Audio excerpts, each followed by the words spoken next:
ಆತ್ಮೀಯ ವೀಕ್ಷಕರೇ,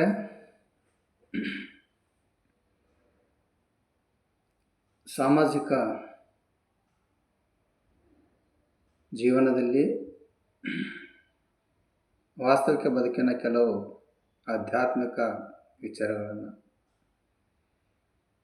ಆಲೋಚನೆಗಳು, ಜನರ ನಡೆನುಡಿ, ಸಂಸ್ಕೃತಿ, ಸಂಸ್ಕಾರ ಇದರ ಬಗ್ಗೆ ಈ ವಿಡಿಯೋದಲ್ಲಿ ಹೇಳಿದ್ದೇನೆ. ಇಲ್ಲಿ ನಮ್ಮ ಜೀವನದಲ್ಲಿ ನಾವಿರೋ ಸಮಾಜದಲ್ಲಿ ಯಾವನು ತನ್ನ ಪತ್ನಿಯನ್ನು ಹೊರಗೆ ಕೆಲಸಕ್ಕೆ ಹಚ್ಚಿ ಪತ್ನಿ ದುಡಿದ ಹಣದಲ್ಲಿ ಮನೆಯಲ್ಲೇ ಕುಳಿತು ಊಟ ಮಾಡುವನು ದರಿದ್ರನು, ತಂದೆ ತಾಯಿಯ ಗಳಿಸಿದ ಆಸ್ತಿಯ ಮೇಲೆ ಮೈಮುರಿದು ಮೈ ಬಗ್ಗಿಸದೆ ದುಡಿಯದೆ ಕುಳಿತು ತಿನ್ನುವನು ಶತಮೂರ್ಖನು. ಯಾರು ಅವರ ಜೀವನದಲ್ಲಿ ದುಡಿದು ತಿನ್ನುತ್ತಾರೋ ಅವರ ಊಟವು ಅಮೃತನ್ನಕ್ಕೆ ಸಮಾನ. ಈ ಸಮಾಜದಲ್ಲಿ ಯಾವಾಗ ನಾವು ನಾವಾಗಿಯೇ ಪದೇ ಪದೇ ಮಾತನಾಡಿಸಿ ನಮ್ಮ ಗೌರವವನ್ನು ನಾವೇ ಕಳೆದುಕೊಳ್ಳುವುದಕ್ಕಿಂತ ಮೌನವಾಗಿದ್ದು ನಾವು ಸ್ವಾಭಿಮಾನ ಉಳಿಸಿಕೊಳ್ಳುವುದು ಒಳ್ಳೆಯದು ಅನಿಸುತ್ತದೆ. ಅಂದರೆ ಇಲ್ಲಿ ಜನರಲ್ಲಿ ಅಹಂ ಎನ್ನುವುದು ಬಹಳಷ್ಟು ಇದೆ. ಅಂಥ ಜನರನ್ನು ಮಾತನಾಡಿಸಬಾರದು. ನಾವಿರುವ ಈ ಸ್ವಾರ್ಥದ ಪ್ರಪಂಚದಲ್ಲಿ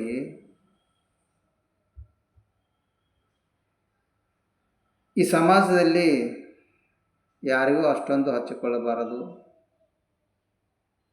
ಏಕೆಂದರೆ ಈ ಜನರು ನಮ್ಮದೇ ತಿಂದು ನಮ್ಮದೇ ಲಾಭ ಪಡೆದು ನಮ್ಮ ಬಗ್ಗೆನೇ ಇಲ್ಲ ಸಲ್ಲದ ಮಾತುಗಳು ಬೇರೊಬ್ಬರ ಮುಂದೆ ಹೇಳಿ ನಮ್ಮನ್ನು ಅವಮಾನಿಸುತ್ತಾರೆ, ಹೀಯಾಳಿಸುತ್ತಾರೆ. ಇಂಥ ಜನರನ್ನು ಏನೆಂದು ಕರೆಯಬೇಕು?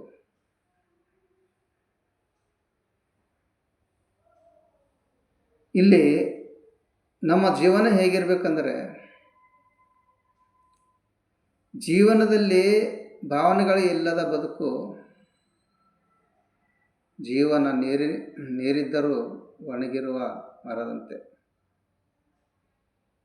ಮತ್ತು ಭಾವನೆಗಳು ಇದ್ದರೂ ಸ್ಪಂದಿಸದ ಜೀವನ ನೆರಳು ಕೊಡದ ಮರದಂತೆ.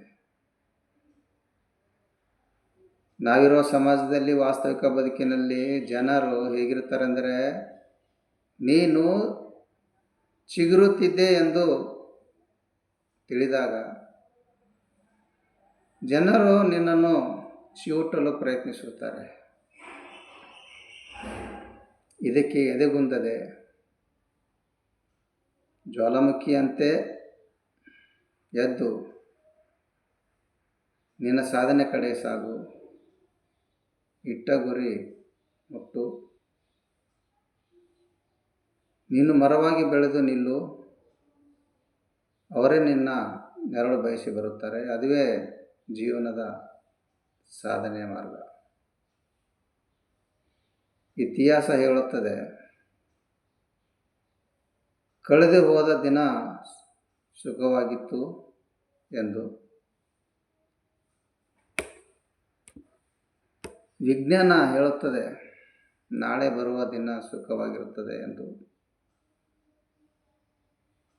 ಆದರೆ ಧರ್ಮ ಹೇಳುತ್ತದೆ, ಸತ್ಯವಾದ ಮನಸ್ಸು ಹಾಗೂ ಸ್ವಚ್ಛವಾದ ಹೃದಯ ಇದ್ದರೆ ಪ್ರತಿ ಕ್ಷಣವೂ ಸುಖವಾಗಿರುತ್ತದೆ ಎಂದು.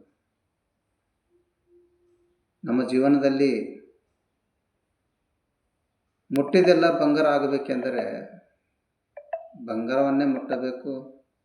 ಮತ್ತು ನಾವು ಬಯಸಿದೆಲ್ಲ ಸಿಗೋಬೇಕೆಂದರೆ ಸಿಗದನ್ನೇ ಬಯಸಬೇಕು.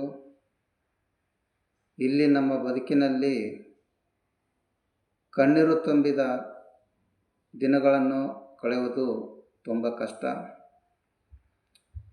ಪ್ರೀತಿ ಎಲ್ಲರೂ ಮಾಡುತ್ತಾರೆ ನಿಜ, ಆದರೆ ನಿಜವಾದ ಪ್ರೀತಿ ಸಿಗೋದು ಕಷ್ಟ. ನೋವಿನಲ್ಲಿ ನಗುವವರನ್ನು ನೋಡಬಹುದು, ಆದರೆ ನೋವಿನಲ್ಲೂ ನಗುವ ಮುಖದ ಹೊಂದಿರುವ ನೋವನ್ನು ಕಾಣೋದು ಕಷ್ಟ. ಈ ಜೀವನ ಎಂದರೆ ಇಷ್ಟೇ, ಮನಸ್ಸಿನಲ್ಲಿ ಎಷ್ಟೇ ನೋವಿದ್ದರೂ ಮೇಲ್ನೋಟಕ್ಕೆ ನಗುತ್ತಿರಬೇಕು. ನೋವು ನುಂಗಿ ನಗುತ್ತಾ ಸಾಗೋದೇ ಜೀವನ. ಈ ಕಲಿಯುಗದಲ್ಲಿ ನಾವಿರುವ ಈ ಸಮಾಜದಲ್ಲಿ ನನ್ನದೇ ಆದ ವೈಯಕ್ತಿಕ ಹೇಳಿಕೆ ಎಂದರೆ, ನಾನು ಇಲ್ಲಿ ನನ್ನ ಜೀವನದಲ್ಲಿ ಪ್ರತಿಯೊಬ್ಬರನ್ನು ಪ್ರೀತಿಯಿಂದ ಮಾತನಾಡುವುದನ್ನು ಮತ್ತು ಎಲ್ಲರನ್ನು ಪ್ರೀತಿಯಿಂದ ನಗೋದನ್ನು ಕಲಿತೆ. ಆದರೆ ಯಾರಿಗೂ ಮೋಸ ಮಾಡುವುದನ್ನು ಮಾತ್ರ ಕಲಿಯಲಿಲ್ಲ. ಇಲ್ಲಿ ನನಗೆ ಮೋಸ ಮಾಡಲು ಬರೋದಿಲ್ಲ ಅಂತಲ್ಲ, ಒಬ್ಬರಿಂದ ಮೋಸ ಹೋದಾಗ ಆಗುವ ನೋವಿನ ಅನುಭವ ನನಗೆ ಇದೆ. ಆ ನೋವನ್ನು ಬೇರೆಯೊಬ್ಬರಿಗೆ ಕೊಡಲು ನನಗೆ ಇಷ್ಟವಿಲ್ಲ. ನಮ್ಮ ಜೀವನದಲ್ಲಿ ದಾನ ಧರ್ಮ, ಸಹಾಯ ಸಹಕಾರ, ಉಪಕಾರ ಇವೆಲ್ಲವೂ ಜೀವನದಲ್ಲಿ ನಡೆಯುವ ಕರ್ಮ. ಇವೆಲ್ಲವೂ ಇದ್ದರೆ ಜೀವನ ಸಾರ್ಥಕ, ಪಾವನ. ದಾನ ಮಾಡಿದರೆ ನಿಮ್ಮಿಂದ ದುಡ್ಡು ಹೋಗುತ್ತೆ, ಆದರೆ ಲಕ್ಷ್ಮಿ ಹೋಗಲ್ಲ. ಗಡಿಯಾರ ಕೆಟ್ಟರೆ ಗಡಿಯಾರ ನಿಲ್ಲುತ್ತದೆ, ಆದರೆ ಸಮಯ ನಿಲ್ಲಲ್ಲ, ಎಂದಿಗೂ ನಿಲ್ಲಲ್ಲ. ತಪ್ಪು ಮಾಡಿದ ವ್ಯಕ್ತಿಯು ತನ್ನ ತಪ್ಪನ್ನು ಮುಚ್ಚಿಕೊಳ್ಳೋದ್ರಿಂದ ತಪ್ಪು ಮುಚ್ಚಬಹುದು, ಆದರೆ ಅದರ ನಿಜ ಮುಚ್ಚುವುದಿಲ್ಲ. ನಾವಿರುವ ಈ ಸಮಾಜದಲ್ಲಿ ಒಬ್ಬ ವ್ಯಕ್ತಿಯು ಶುಭ್ರವಾದ ಬಟ್ಟೆಗಳನ್ನು ಹಾಕಿದರೆ ಅವನು ಒಬ್ಬ ಆದರ್ಶ ವ್ಯಕ್ತಿ ಎನಿಸಿಕೊಳ್ಳುವುದಿಲ್ಲ. ಅವನಲ್ಲಿ ಮಾನವೀಯ ಮೌಲ್ಯದ ಆದರ್ಶವಾದ ಗುಣಗಳು ಅಳವಡಿಸಿಕೊಂಡಿರಬೇಕು. ಇನ್ನೊಬ್ಬರಿಗೆ ಸಹಾಯ ಸಹಕಾರ ಮಾಡುವ ಗುಣ ಇರಬೇಕು. ಅವನೇ ನಿಜವಾದ ನಾಯಕ. ಇಲ್ಲಿ ನೀಚರಿಗೆ ಸಹಾಯ ಸಹಕಾರ, ಕನಿಕರ ತೋರಿಸಬಾರದು. ನಂಬಿಕೆ ದ್ರೋಹ, ಮೋಸಗಾರರಿಗೆ, ಅಯೋಗ್ಯರಿಗೆ ಯಾವತ್ತೂ ಸಹಾಯ ಮಾಡಬಾರದು. ನಮಗೆ ಬೆಲೆ ಕೊಡದ ಜನರಿಗೆ ನಮ್ಮ ಹತ್ತಿರ ಯಾವತ್ತೂ ಸೇರಿಸಿಕೊಳ್ಳಬಾರದು ಮತ್ತು ತಪ್ಪಿ ನಡೆದವರನ್ನು ಎಂದಿಗೂ ನಂಬಬಾರದು. ಇಲ್ಲಿ ಯಾರನ್ನು ನಂಬಿ ಬದುಕಬಾರದು. ತಂದೆ ತಾಯಿಯವರ ಸಂಪಾದನೆಯಲ್ಲಿ ಯಾವತ್ತೂ ಐಷಾರಾಮಿ ಜೀವನ ಮಾಡಬಾರದು. ಒಂದು ಸಲ ದಾನ ಕೊಟ್ಟ ಮೇಲೆ ಮರಳಿ ಕೇಳಬಾರದು. ಜೀವನದಲ್ಲಿ ಕಲಿಯಬೇಕಾದ ಭಾಳಷ್ಟಿದೆ. ಈ ಸಮಾಜದಲ್ಲಿ ನಮ್ಮ ಜೀವನದಲ್ಲಿ ದುಃಖದ ಕಾಲದಲ್ಲಿ ನಮ್ಮ ಕಣ್ಣೀರನ್ನು ಯಾರೂ ಗಮನಿಸುವುದಿಲ್ಲ.